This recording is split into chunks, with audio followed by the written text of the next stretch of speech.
For watercolors, you're going to need a watercolor strip, a brush, watercolor paper, and a napkin. And then a container with your assigned number. And you are going to open it, and then it's filled up about this much. Do not overfill it to where it goes all the way out. A rule with your brush is to not abuse it, to make sure that you are always gentle with it. With watercolor, you want to make sure that the gentler you are, the better, and you're only using the brush tip. You never want your brush hair to look crazy, so adding too much pressure will make your brush hair look crazy, and that is unnecessary. Again, you do not need that much pressure with your brush. With that being said, in order to start, you need water to activate these watercolors. Some of you will try to just dampen your brush, and that is not okay. Dampening it will create a tougher solution. So what we do, you're gonna pick one color for these. I'm gonna pick purple. So I'm gonna add water to this purple by squeezing water into the color. You want to add enough water to where it's swimming pools a little bit, and I'm gonna let it rest. Once I let it rest, I'm gonna set that to the side, and I'm going to teach you a few techniques. The first technique is called flat wash.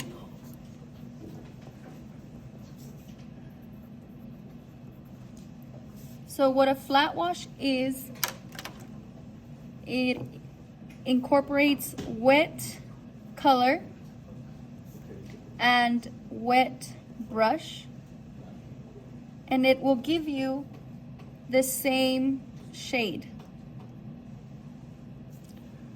So now that our purple is soaking, I'll go ahead and grab my brush, and then with just the tip, I'm going to scrape my brush in the color to get enough color saturated in the brush bristles.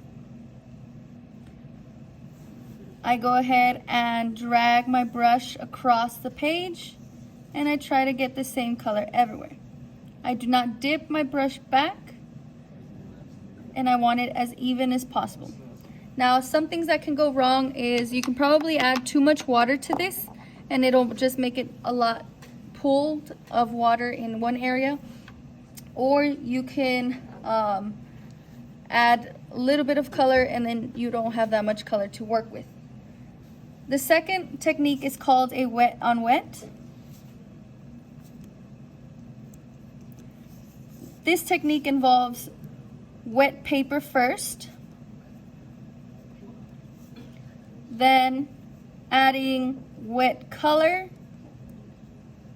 and wet brush. How we do it, we want to make sure that we grab our brush, wash it in the water real quick, and only with water we are going to start drawing. Usually I like to do this whenever I'm trying to get a design going. So the first design that I want to do is an outline of a heart. So with water, with plenty of water, I'm just going to do an outline of a heart. I'm gonna go into my color, and I'm gonna get enough color to where my brush is saturated, and I'll just tap in an area of the water, and it should drag the color into the water area. Now sometimes it works perfectly, and then the others you have to give it a little bit of time. If things that can go wrong, you didn't add enough water to it, so that's why it's not dragging it, or you added too much water and not enough color. Now you could also use this with strokes. You want to stroke a strip of water. Same thing, you wet your paper, and then you go into your color to grab some color, and you drop it on one side, and it'll drag it towards the edge. The third technique is called the gradient.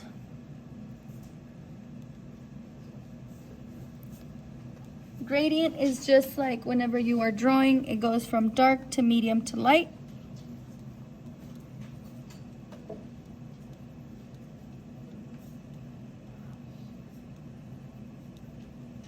And in order to do this with watercolor, the way you get watercolor light is by adding water to it. So we're gonna rinse our brush. We're going to tap a little bit of the water excess off.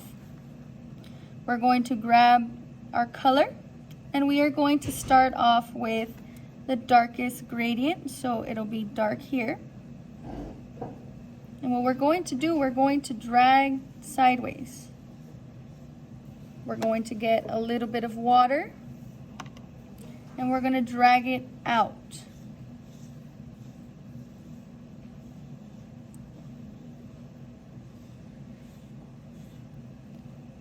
If it's too much water, you can dry your brush and pick it up a little bit. Now what you want to see is a difference in color. So if it's darker over here on where it should be light, add more water and drag it out. And there should be a difference. What I'm doing right now, I am trying to get it lighter, so I'm drying my brush. And with my dry brush, I am dragging the color out so it could be lighter. Which brings me to my next technique, which is dry brush.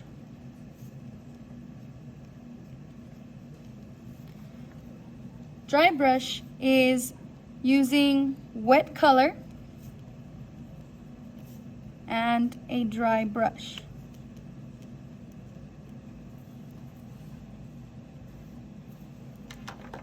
So we dry our brush with our napkin very gently. We're not twisting.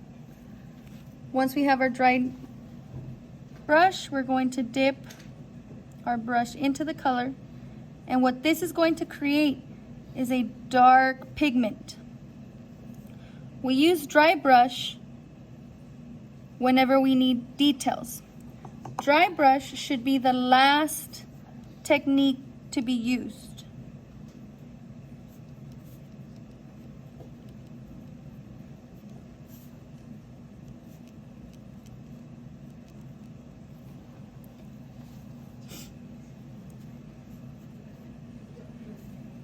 The next technique is called lifting.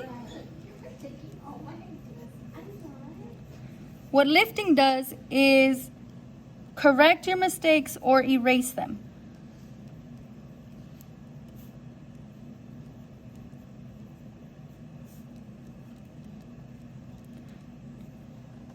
Whenever you make a mistake, you try to lift the color immediately. If you let it dry, you won't be able to lift it. Now, there's certain times where you want to lift, for example, whenever you have added too much water, like we did in the gradient, or whenever you accidentally drop water or color in an area that you don't want it. Sometimes that color will go away completely, and other times you're just gonna have to deal with it. So with lifting, say for example that you have a wet on wet technique or a dry brush technique, it doesn't matter. And then you add too much of water, or it's starting to pool, and then all of a sudden it's too much. If it's too much, the first way to pick it up is by drying your brush, picking it up, dry, pick it up, dry, and pick it up. If it's a big space, you're just going to use your paper towel, and then you're going to push onto the paper, and it'll pick it up for you. There's going to be residue on there, which is fine. You just want to pick up enough to where it's no longer creating that mess for you.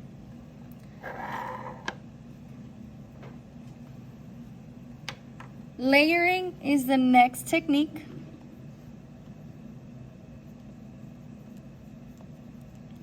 And this is the technique that we will be using for your landscape. Layering can be done with overlapping either the same color or different colors on top of each other.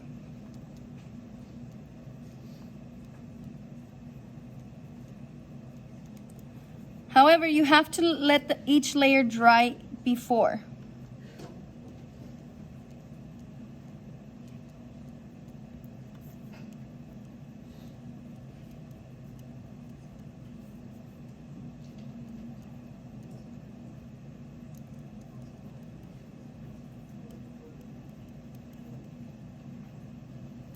So what we're gonna do, we're going to add a very light tone of purple first. So by adding enough water, very lightly. So that'll be our first layer, and we're gonna let it dry. While that is drying, I will show you the salt technique.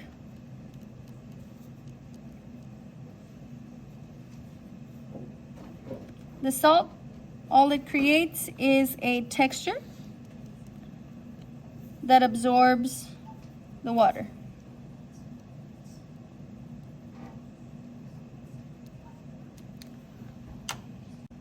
So for the salt technique, you want to